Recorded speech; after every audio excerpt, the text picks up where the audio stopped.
Hello everyone, greetings everybody. How are things with you? I hope you will be fine. Have a wonderful day. Welcome back science class. In this video section, we are going to learn chapter 9, lesson soil from 7th standard. Okay students, before we start our lesson, first we will recollect what we have learned about this topic. So இது வரைக்கும் என்னென்ன பார்த்தோம் அப்படின்னு பார்ப்போம். ஓகேங்களா, அதாவது சாயில்னால் என்ன, அது வந்து எவ்வளோ இம்பார்ட்டண்டான ஒன்று, க்ரோவிங் அப்புக்கு எவ்வளோ சப்போர்ட் பண்ணுது, ஹோல்ட் பண்ணுது, அந்த ரூட்டை வந்து ரொம்ப ஸ்ட்ராங்காக ஹோல்ட் பண்ணியிருக்குது. ஸோ அதுக்கு தேவையான பிளான்ட்டுக்கு தேவையான நியூட்ரியன்ட் இது எல்லாமே வந்து ரூட் வந்து என்ன பண்ணுது, அப்சர்வ் பண்ணி கொடுத்துட்ருக்கு. பிளான்ட்டோட வாட்டர் அண்ட் மினரல்ஸ் ரெண்டுத்தையுமே அப்சர்வ் பண்ணி கொடுத்துட்ருக்கு அப்படின்றத பார்த்தோம். ஓகேங்களா, சாயிலில் இந்த வாட்டரும் நெக்ஸ்ட்டு வந்து நியூட்ரியன்ட் கண்டென்ட்டும் இருக்குது. ஸோ அதெல்லாம் அப்சர்வ் பண்ணி கொடுத்துட்ருக்கு, அது வரைக்கும் பார்த்தோம். Next soil teeming with leaf. ஓகேங்களா, soil teeming with life. So லைஃபுக்கு ரொம்ப சாயில்ன்றது லைஃப்க்கு தேவையான ஒரு இம்பார்ட்டண்டான விஷயம். ஸோ அது இல்லாமல் க்ரோவிங் அப்போ எதுவும் நடக்காது, நம்மளாலும் லிவ் பண்ண முடியாது. ஓகேங்களா, அதாவது பிளான்ட் எதுவுமே வளராது. ஓகே, ஸோ அடுத்தது வந்து சாயில் ப்ரொஃபைல் பார்த்தோம். சாயில் ப்ரொஃபைலில் ஹியூமஸ்னால் என்ன அப்படின்னு பார்த்தோம், வெதரிங் பார்த்தோம். நெக்ஸ்ட் வந்து ஹாரிசன், இது வரைக்கும் பார்த்துருக்கோம். ஓகேங்களா, ஸோ இதுக்கு மேலே அதாவது கெமிக்கல் காம்போசிஷன் வரைக்கும் கம்ப்ளீட் பண்ணியிருக்கோம். இப்போ next another part is horizon. So chemical composition இது வரைக்கும் பார்த்துருக்கோம், ஹாரிசன்லேருந்து ஸ்டார்ட் பண்ணணும். Okay, these layers are referred to as horizons. இந்த பிளான்ட்டில் இந்த 2 or 3 4 இந்த லேயர்ஸ் இருக்குது தெரியுமா, ஸோ இந்த லேயர்ஸ் நேம் வந்து ஹாரிசன்ஸ் அப்படின்னு சொல்கிறாங்க. Okay, we usually see the top surface of the soil, not the layers below it. First நம்மளால் என்ன பண்ண முடியும், மேலே இருக்கிற தரையை மட்டும்தான் பார்க்க முடியும், அங்கே மேலே இருக்கிற சர்ஃபேஸ் மட்டும்தான் பார்க்க முடியும். சாயிலோட அடியில் அதுக்கு கீழே போக போக இருக்கிறத நம்மளால் பார்க்க முடியாது. Okay, if we look at the sides of the recently dug ditch, we can see the inner layers of the soil too. So எங்கேயாவது புதுசாக வந்து குழி தோண்டி இருந்தாங்கன்னா அந்த இடத்துல வேணால் நம்மளால் என்ன பண்ண முடியும், சாயிலோட அந்த சாயில் ப்ரொஃபைலை வந்து கொஞ்சம் கொஞ்சமாக சேஞ்ச் ஆகிருக்கிறத நம்மளால் பார்க்க முடியும். Okay, such a view enables us to observe the soil profile at that place. So நம்ம வந்து அந்த சாயில் ப்ரொஃபைலை அப்போ மட்டும் தான் பார்க்க முடியும். ஓகேங்களா, ஸோ அதுக்கேற்ற மாதிரி இங்கே சாயில் ப்ரொஃபைல் பிக்சர் கொடுத்துருக்காங்க. ஸோ இதே மாதிரி தான் இருக்கும் அந்த சாயில் ப்ரொஃபைலும். Okay, soil profile can also be seen while digging a well or laying the foundation of a building. So பில்டிங்க்கு வந்து ஃபவுண்டேஷன் போடும்போதும், ஓகேங்களா, அந்த கட்டடம்லாம் ரெடி பண்ணுறதுக்கு போடுவாங்கள்ல, ஸோ அந்த ஃபவுண்டேஷன் போடும்போதும் நெக்ஸ்ட்டு டிக்கிங் குழி தோன்றது இருக்குல்ல, ஸோ இது ரெண்டுமே இந்த ரெண்டு, அதாவது கிணத்துக்கு குழி தோண்டுவாங்கள்ல, அது இந்த மாதிரி இந்த ரெண்டு விஷயத்தால் மட்டும்தான் நம்ம என்ன பார்க்க முடியும், அந்த பில்டிங் ரெடி பண்ணுறதோ குழி தோன்றது மூலயமா தான் இந்த சாயிலோட ப்ரொஃபைலை நம்மளால் கன்ஃபார்ம் பார்க்க முடியும். It can also be seen at the sides of a road on a hill or at a steep river bank. அப்படி இல்லைனா வந்து ரோட் சைடில் கொஞ்சம் ஹில் சைடில் இருக்குல்ல, ஹில்ஸ் இருக்குது தெரியுமா, மலைகள். ஸோ அந்த மாதிரி மலைலாம் இருக்கிற இடத்துல பார்த்திங்கன்னா அந்த ரோடு வந்து கொஞ்சம் பெண்டாய் மலை ஏறி தான் போகும் சுற்றி. ஸோ அந்த மாதிரி போகும்போது உங்களால் பார்க்க முடியும். நெக்ஸ்ட்டு இன்னொன்று என்னென்னா ரிவர் பேங்க். ஓகேங்களா, அந்த ரிவர் வந்து கொஞ்சம் கொஞ்சமாக கம்மியாகிட்டே போச்சுன்னா அந்த சைட்ஸில் நம்மளால் பார்க்க முடியும். The uppermost horizon is generally dark in color as it is rich in humus and minerals. So அப்பரில் இருக்க இந்த சாயிலோட அப்பர் பார்ட் என்ன அப்படின்னு பார்த்தீங்கன்னா இது பேர் வந்து ஏ ஹாரிசன். ஸோ இதில் வந்து அதிகமாக என்ன இருக்குன்னு பார்த்தீங்கன்னா ஹியூமஸ் அண்டு மினரல்ஸ். இதில் அதிகமாக என்ன இருக்குது, ஹியூமஸும் மினரல்ஸும் அதிகமாக இருக்குது அப்படின்னு சொல்கிறாங்க. ஓகேங்களா, the humus makes the soil fertile and provide nutrients to growing plant. இந்த ஹியூமஸ் வந்து என்ன கொடுக்குது, அது ஹியூமஸ்ன்றது ஆக்சுவலாக வெறும் குப்பை கிடையாது. இந்த தழை எல்லாம் இருக்குது தெரியுமா, தழை சக்கை, ஸோ இதெல்லாம் மக்கினது தான் உங்களுக்கு குப்பையாக இருக்குது. ஓகேங்களா, அந்த ஹியூமஸ். ஸோ அது வந்து சாயிலுக்கு என்ன கொடுக்குதுன்னா ஃபெர்டைல் கொடுக்குது. ஓகேங்களா, சாயிலை நல்லா வளமாக்குது. அது மட்டும் இல்லாமல் நியூட்ரியன்ட் கண்டென்ட்டும் கொடுக்குது. பிளான்ட் வந்து க்ரோ அப் ஆகிறதுக்கான நியூட்ரியன்ட்டையும் அது என்ன பண்ணுது, தந்துட்டுருக்கு இந்த குப்பைகள் அப்படின்னு சொல்கிறாங்க. This layers is generally soft, porous and can retain more water. So அந்த ஃபஸ்ட்டு லேயர் வந்து எப்படி இருக்கும்னா ரொம்ப சாஃப்டாக இருக்கும், ஈஸியாக வந்து என்ன பண்ண முடியும், ஏர் வந்து உள்ளே போய் இருக்கிற மாதிரி கொஞ்சம் ஹோலாக இருக்கும், ஏர் உள்ளே போயிட்டு வர மாதிரி ரொம்ப சாஃப்டாக இருக்கும். அடுத்தது வாட்டர் கண்டென்ட் அதிகமாக இருக்கும். It is called the top soil R the A horizon. So இப்போ நான் சொன்னதெல்லாம் எந்த பார்ட்டில் இருக்கோ அது வந்து டாப் சாயில்னு சொல்லுவாங்க. அப்படி இல்லைனா ஏ ஹாரிசான் அப்படின்னு வந்து செப்பரேட் பண்ணியிருக்காங்க. Next another one, this provides shelter for many living organisms such as worms, rodent, moles and beetles. So அதாவது என்ன சின்ன சின்ன வண்டுகள் இருக்குல்ல, அந்த வண்டுகளுக்கும் நெக்ஸ்ட்டு வந்து எலிகள், ஓகேங்களா, எலி, சுண்டெலி இதெல்லாம் இருக்குது தெரியுமா, இந்த மாதிரி எலி அதுக்கப்புறம் வந்து வார்ம்ஸ்னால் என்னென்னு தெரியல, புழுக்கள், இந்த மாதிரி எல்லாத்துக்குமே வந்து அந்த டாப் சாயில்ன்றது தான் உங்களுக்கு ரொம்ப ஹெல்ப்ஃபுல்லாக இருக்குது. அதுக்கான ரீசன் என்னென்னா அதை ஷெல்டராக வந்து யூஸ் பண்ணிக்குது. The roots of small plants are embedded entirely in the top soil. So top சாயிலில் மட்டும்தான் ஃபுல்லாக வந்து என்ன ஆகிருக்குன்னா இந்த ஸ்மால் பிளான்ட்டோட ரூட்ஸ் எல்லாமே ஸ்ப்ரெட் ஆகிருக்கு, அதுக்கு கீழே வராது. சரிங்களா. Next second point, the next layer has a lesser amount of humus but more of minerals. So second layer வந்து எப்படி இருக்குன்னா உங்களுக்கு அந்த மண், தழை, சக்கை அதெல்லாம் வந்து மேலே டாப் சாயிலில் படிஞ்சிருக்குல்ல, அது மக்க இந்த வார்ம்ஸ்லாம் என்ன பண்ணுதுன்னா கொஞ்சம் கொஞ்சமாக அந்த மேலே இருக்கிறத எடுத்துகிட்டு வந்து கீழே போட்டு இப்படி வந்து சாயிலை ரொட்டேட் பண்ணிகிட்ருக்கு. ரொட்டேட் பண்ணும்போது அந்த சத்தெல்லாம் எங்கே போகுதுன்னா அடியில் போகுது. ஏன்னா மழை பெய்யும், இந்த மாதிரி டைமில் அந்த சத்தெல்லாம் கரைஞ்சி செகண்ட் லேயருக்கு போயிடுது. ஓகேங்களா. அந்த மினரல்ஸ் எல்லாமே செகண்ட் லேயரில் அதிகமாக இருக்கும். மினரல்ஸ், நியூட்ரியன் கண்டென்ட் செகண்ட் லேயரில் ஹையாக இருக்கும். ஆனால் அங்கே இருக்கிற ஹியூமஸ் வந்து கம்மியாக இருக்கும். ஓகேங்களா. This layer is generally harder and more compact and is called the B horizon or the middle layer. Second இருக்கிற லேயர் வந்து மிடில் லேயர் அப்படின்னு சொல்கிறாங்க, அப்படி இல்லைன்னா பி ஹாரிசான்ஸ். ஸோ இது வந்து ரொம்ப ஹார்டாக இருக்கும். ஓகேங்களா. அதுவும் இல்லாமல் ரொம்ப ஸ்ட்ராங்காகவும் இருக்கும். Next third one, the third layer is the C horizon which is made up of small lumps of the rocks. So அந்த தேர்ட் லேயர் வந்து சின்ன சின்ன கல் வந்து சின்ன கருங்கற்கள்லாம் வந்து அது இருந்துட்டு தான் இருக்கும். With cracks and crevices. ஓகேங்களா. சின்ன குழி, பள்ளம், மேடு கொஞ்சம் கேப் விட்டு தான் இருக்கும். அதுக்கான ரீசன் என்னென்னா அந்த கற்கள்லாம் இருக்கிறதுனால கொஞ்சம் குழிகள்லாம் வந்து ஃபார்ம் ஆகிற மாதிரி இருக்கும். ஓகேங்களா. பிலோ இந்த தேர்ட் லேயர் வந்து ஆக்சுவலாக சி ஹரிசான் அப்படின்னு சொல்கிறாங்க. Below this layer is the bedrock which is hard and difficult to dig with a spade. So அதுக்கு அடியில் போகும்போது அது வந்து பெட்ராக்கு அப்படின்னா என்னென்னா கீழே வந்து பாறைகள் அதிகமாக இருக்கும். ஓகேங்களா. பாறைகள் அதிகமாக அடுக்கின மாதிரி இருக்கும். ஸோ அந்த மாதிரி ராக் வந்து பெட்ராக்கு அப்படின்னு சொல்கிறாங்க.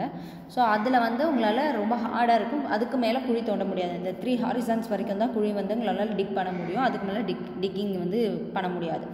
Next another one topic is soil types.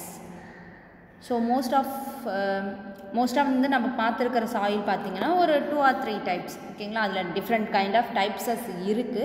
But நம்மளுக்கு வந்து மெயினாக இந்த பார்ட்டில் கொடுத்துருக்குது டோட்டலாக 3 சாயில்ஸ் பற்றி தான் கொடுத்துருக்காங்க. ஓகேங்களா. இன்னும் நிறைய டைப்ஸ் இருக்குது.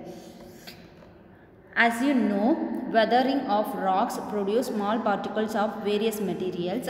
These include sand and clay. So அந்த ராக்ஸ் இருக்குல்ல, ராக்ஸ் வந்து சின்ன சின்ன பார்ட்டிகல்ஸாக கன்வெர்ட் ஆகிட்டு அது வந்து உங்களுக்கு சாண்டு, க்ளே இது கூட எல்லாத்தையுமே மிக்ஸ் ஆகி தான் இருக்குது. ஓகேங்களா. மெயினாக அந்த சாண்ட்லேருந்து ராக்ஸ் வந்து ப்ரொடியூஸ் ஆகிறது அப்படின்னு பார்த்தீங்கன்னா சாண்டும் க்ளேயும். The relative amount of sand and clay depend upon the rock from which the particles be formed, that is the parent rock. ஓகேங்களா. பேரண்ட் ராக்லேருந்து தான் அந்த சாண்டும் வந்திருக்கு, நெக்ஸ்ட்டு க்ளேயும் வந்திருக்கு. ஓகேங்களா. The mixture of rock particles and humus is called the soil. Mixture of rock particles, next வந்து ஹியூமஸ், குப்பையும் அந்த கருங்கற்களோட பார்ட்டிகல்ஸ் இருக்குல்ல, துகள்கள், இது ரெண்டுமே சேர்ந்து தான் உங்களுக்கு என்னவா கன்வெர்ட் ஆகிருக்கு அப்படின்னு பார்த்தீங்கன்னா சாயிலாக கன்வெர்ட் ஆகிருக்கு. ஓகேவா. Living organisms such as bacteria, plant roots and earthworm are also important parts of any soil. So ஒவ்வொரு சாயில்லையுமே என்னென்ன இருக்குது அப்படின்னு பார்த்தீங்கன்னா வெறும் சாயில் ஹியூமஸ் மட்டும் இல்லாமல் லிவிங் ஆர்கானிசம்ஸ் இருக்கும், நெக்ஸ்ட் வந்து பாக்டீரியாஸ் இருக்குது, அடுத்தது பிளான்ட் ரூட்ஸ் இருக்கும், அடுத்தது எர்த்வார்ம் இருக்கும், வாட்டர் கண்டென்ட், மினரல்ஸ், இது எல்லாமே சேர்ந்து தான் ஒரு சாயில் இருக்குது. ஓகேங்களா. The soil is classified on the basis of the proportion of particles of various sizes. அந்த பார்ட்டிக்கலில் ப்ரொபோர்ஷன் ஆஃப் பார்ட்டிகல்ஸ் இருக்குல்ல, அதாவது ப்ரொபோர்ஷன்றது எவ்வளோ சைஸ் வந்து இன்க்ரீஸ் ஆகுது, அந்த பார்ட்டிகல்ஸோட சைஸ் இன்க்ரீஸ் ஆகுதா இல்லை வந்து டிக்ரீஸ் ஆகுதா, அதை டிபெண்ட் பண்ணி தான் சாயிலை வந்து 3 டைப்ஸில் வந்து டிஃப்ரெண்ட் பண்ணியிருக்காங்க, கிளாஸிஃபை பண்ணியிருக்காங்க. If soil contains greater proportion of big particles is called a sandy soil. பெரிய கற்கள் கொஞ்சம் கடந்துச்சுன்னா, அதாவது பெரிய கற்கள்லாம் ரொம்ப பெருசு கிடையாது, உங்களுக்கு வீடு கட்டுறதுக்குலாம் யூஸ் பண்ணுவாங்க. ஒரு சில வீட்டில் வந்து கொஞ்சம் வந்து சலிச்சு எடுக்கும்போது கொஞ்சம் பெருசு பெருசாக வருது தெரியுமா, அந்த மாதிரி இருக்கிறது வந்து சாண்டி சாயில் அப்படின்னு சொல்லுவாங்க. அதாவது ஆற்று மண்ணுன்னு சொல்லுவோம்ல, அந்த மாதிரி இருக்கிறது sandy soil. Next, if the proportion of fine particles is relatively higher then it is called clay soil. So அந்த சாயில் பார்ட்டிக்கல் வந்து ரொம்ப ரொம்ப ரொம்ப ரொம்ப ரொம்ப தின்னாக, ரொம்ப அதிகமாக தின்னாக இருக்கிறது, ஓகேங்களா, இருக்கிறது ரொம்ப மைன்யூட்டாக இருக்கிறது அப்படின்னு பார்த்தீங்கன்னா அந்த சாயில்ஸ் வந்து கிளே சாயில் அப்படின்னு சொல்கிறாங்க. அதாவது அதில் கொஞ்சம் கூட கல்லே இருக்காது, ஃபுல்லாக வந்து அப்படியே தூசு மாதிரி இருக்கும் அதில் இருக்க மண் எல்லாமே. அது வந்து உங்களுக்கு ஈரமாக இருக்கிறதுனால நான் உங்களுக்கு வந்து எந்த ஷேப்ஸ்க்கு வேறு கொண்டு வந்துடலாம். பட் வந்து அதை ட்ரை பண்ணி வச்சுருந்தோம்னா லைட்டாக ஊதனாலே அப்படி தூசு மாதிரி பறக்கும்.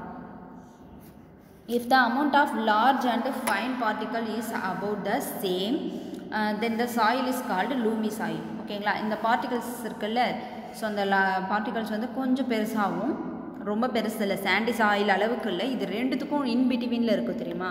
ஸோ அந்த மாதிரி கண்டென்ட் வந்து லூமி சாயில் அப்படின்னு சொல்கிறாங்க. ஓகேங்களா, அதாவது லூமி சாயில் அப்படின்னா வண்டல் மண், ஓகேங்களா, கிளே சாயில்னால் களிமண், சாண்டி சாயில்னால் மணல், சரிங்களா. thus the soil can be classified as sandy, clay and loomy. So 3 டைப்ஸாக வந்து செப்பரேட் பண்ணியிருக்காங்க. The size of the particles in a soil have a very important influence on its properties. So அந்த size of பார்ட்டிகல்ஸை depend பண்ணி தான் இருக்குது அந்த சாயிலோட property, ஓகேங்களா, அதோட தனித்தன்மைன்னு சொல்லுவோம் தெரியுமா அது. they can sand particles are quite large. Sand particles வந்து கொஞ்சம் பெருசாக இருந்துச்சுன்னா சாண்ட் வந்து என்ன ஆகிருக்காது, ரொம்ப க்ளோஸ்லியாக வந்து fit ஆகிருக்காது. Sand particles are quite large, they cannot fit closely together, so there are large spaces between them. These spaces are filled with air. We say that the sand is very aerated. Water can drain quickly through the spaces between the sand particles. So sandy soil tend to be light, well aerated and rather dry. So இப்போ soil பார்ட்டிகல்ஸில் அந்த particles வந்து எவ்வளோ இருக்கோ அதை depend பண்ணி தான் அதோட shapes வந்து வேரியஸ் ஆகுது அப்படின்னு சொல்கிறோம், ஓகேங்களா. ஸோ அந்த பார்ட்டிகல்ஸோட ஷேப்ஸை பொறுத்து தான் அதோட ப்ராப்பர்ட்டிஸும் வந்து டிஃபர் ஆகுது. ப்ராப்பர்ட்டிஸை வச்சு தான் இதை மெயினாக வந்து இன்ஃப்ளூயன்ஸ் பண்ணுறாங்க. என்னென்னா இப்போ சாண்டி சாயிலில் பார்ட்டிகல்ஸ் வந்து கொஞ்சம் பெருசாக இருக்கிறதுனால அது ரொம்ப கிட்ட அரேஞ்ச் ஆகிருக்காது. கிட்ட அரேஞ்ச் ஆகலைன்னா அங்கே மண்ணில் கொஞ்சம் ஸ்பேசஸ் இருக்குது. ஸோ அப்படி ஸ்பேஸ் இருக்கும்போது அங்கே வந்து ஏர் பார்ட்டிகல்ஸ் போயிட்டு அந்த ஸ்பேஸை ஃபில் பண்ணுது. ஸோ ஏர் பார்ட்டிகல்ஸ் நல்லாயிருக்கும். ஸோ சாண்டி சாயில்ன்றது ரொம்ப எரேட்டடாக இருக்கும், அதாவது காற்று புகுந்த காற்றுலாம் வந்து அதிகமாக இருக்கிற மாதிரி ஏர் பார்ட்டிகல்ஸ் அதில் கண்டெயின் ஆன மாதிரி இருக்கும். அது மட்டும் இல்லாமல் உங்களுக்கு ஈஸியாக வந்து வாட்டர் கண்டென்ட்டை ஹோல்ட் பண்ணி வைக்காது, ஈஸியாக ஃபில்டர் ஆகும், ரொம்ப ஃபாஸ்ட்டாக ட்ரை ஆகிற ப்ராப்பர்ட்டி வந்து இந்த சாண்டி சாயிலுக்கு இருக்குது, ஓகேங்களா. ஸோ அதனால் ட்ரை ஸ்பேசஸ், இந்த ட்ரையாக யூஸ் பண்ணுற தண்ணி வந்து அதிகமாக பிடிச்சி வைக்காத அளவுக்கு தண்ணி அதிகமாக தேவையில்லாத பிளான்ட்ஸை இந்த சாண்டி சாயிலில் நம்ம என்ன பண்ணலாம், பிளான்டிங் பண்ணலாம், ஓகேங்களா. Next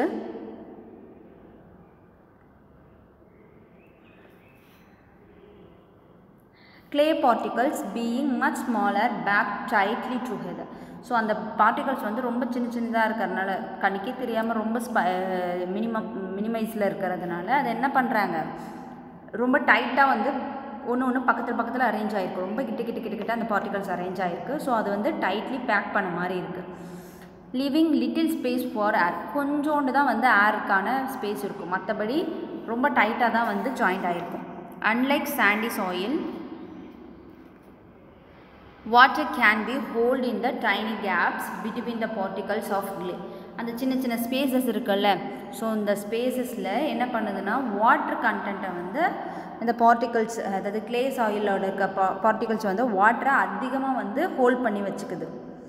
so clay soil have little air but they are heavy as the hold more water then the sandy soil. Sandy சாயிலை விட லூமி சாயில் வந்து அதிகமாக வந்து தண்ணியை வந்து அப்சர்வ் பண்ணி வச்சுருக்கும். அது மட்டும் இல்லாமல் காற்று வந்து அதில் கம்மியாக தான் இருக்குது, ஓகேங்களா, ஏர் பார்ட்டிகல்ஸ் கம்மியாக தான் இருக்கும். Next another one is லூமி soil. The best top soil for growing plant is loom. So ஈஸியாக ரொம்ப வந்து பிளான்ட் க்ரோ அப் ஆகிறதுக்குன்ட்டு ஒரு மெயினான சாயில் பார்த்திங்கன்னா அது வந்து லூமி சாயில் தான். லூமி soil is a mixture of sand, clay and another types of soil particles. So loamy சாயிலில் என்னென்ன இருக்குன்னா சாண்ட் சாயிலும் இருக்கும், க்ளே சாயிலும் இருக்கும், அப்புறம் இன்னும் ஒரு சில ஹியூமஸ்லாம் வந்து கலந்து தான் இருக்கும். ஓகேங்களா. Slit occurs as a deposit in river beds. The size of the slits particles is between those of sand and clay. இந்த ஸ்லிட் பார்ட்டிகல்ஸ் அப்படின்றது என்னென்னா ரொம்ப வந்து பெரிய பெரிய பார்ட்டிகல்ஸ், அந்த சாண்டோட பெரிய பெரிய பார்ட்டிகல்ஸாகவும் இருக்காது, க்ளே மாதிரி ரொம்ப சின்னதாகவும் இருக்காது, ரெண்டுத்துக்கும் நடுவில் இருக்க பார்ட்டிகல் சைஸில் தான் இருக்கும். ஓகேங்களா. The loamy soil also have humus in it. Loamy சாயிலுக்கும் என்ன பண்ணியிருக்க, கொஞ்சம் கொஞ்சம் ஹியூமஸ், அந்த குப்பைகள்லாம் வந்து அந்த சாயிலில் இருக்குது. It has a right water holding capacity for the growth of plant. So பிளான்ட்டுக்கு தேவையான அளவுக்கு தான் அது வந்து வாட்டர் ஹோல்டிங் கெப்பாசிட்டி இந்த லூமி சாயிலுக்கு இருக்குது. இப்போ சாண்டி சாயில் பார்த்திங்கன்னா தண்ணியே அதிகமாக வந்து ஈஸியாக ட்ரை ஆகிடும், ஈஸியாக ஃபில்டர் ஆகிறதுனால சம்மர் சீசன்லலாம் வந்து நிறையா பிளான்ட்டுக்கு வந்து தண்ணியே கிடைக்காது. ஓகேங்களா. தண்ணி அதிகமாக ஹோல்டிங் கெப்பாசிட்டி இருந்தால் தான் அப்பப்போ ஒரேடியாக தண்ணி இருந்துச்சுன்னா பிளான்ட் வந்து அழுகிடும். கொஞ்சம் கொஞ்சமாக அதுக்கு தேவையானப்போ தண்ணி வந்து வந்துகிட்டே இருந்தால் மட்டும்தான் என்ன ஆகும், வாட்டர் ஹோல்ட் பண்ணியிருக்கோம் போது ரொம்ப நாள் வந்து வச்சு யூஸ் பண்ணோம் அந்த வாட்டரை. இதுவே வந்து லூமி சாயிலில் பார்த்திங்கன்னா எல்லாமே கரெக்டாக இருக்குது. ஸோ அதனால் பிளான்ட் வந்து க்ரோ அப் ஆகிறது கொஞ்சம் அதிகமாக இருக்குது.